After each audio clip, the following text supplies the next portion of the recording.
Kamiti ya UKARIA iria iraithaga mauntu megie UKARIA muthenya wa umuthi ni kinyite nyombani ya Nyayo kuthuja umbani bwa rwangiru kwithirwa rukibeca na passport kiria Kenya engi matikuyukia ibinda riraca kwa ibinda ni kwithiritwe na MATETA kumakire MWINGI makiwaga ubeca ni bwa passport ni withiritwe urumiritwe ni ungumania umunene kime kithiru ciezwa UKARIA wandani na mibango ya thirikari nwe kithure kindiki onabwe na riungire nyombani inu na kugatigera mekari kama ungumania kiri ubeshani wa passport magukinya mwisho. Anthony Kadhinya niwe urina ino.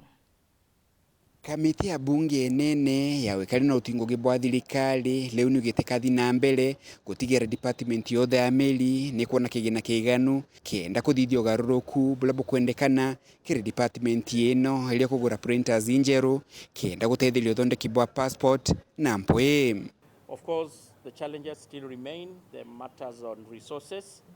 This committee had allocated them some money during the budget to buy the two new printers, which the PS and the DG are able to say that once that the procurement process is complete and they have the machine, they can able to produce an extra 4,000 to 5,000 passports in a day.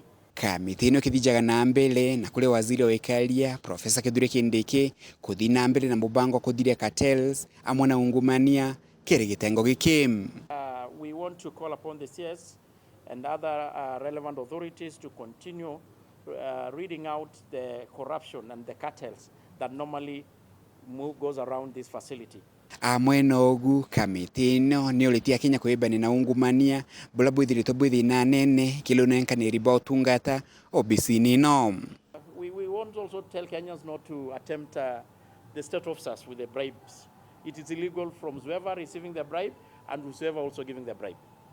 Kulingana na mwandiki munene kile gitengo kia immigration Julius Bitok weligiro bao ni atekile ntukujejete Kenya bakaomba kuthondekera passport na mpui kile kagita gakiume kimwe.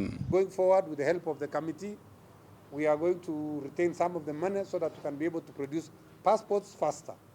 Our vision is to ensure that within 7 days of an application of a passport, a Kenyan should be able to get the document without any further delay.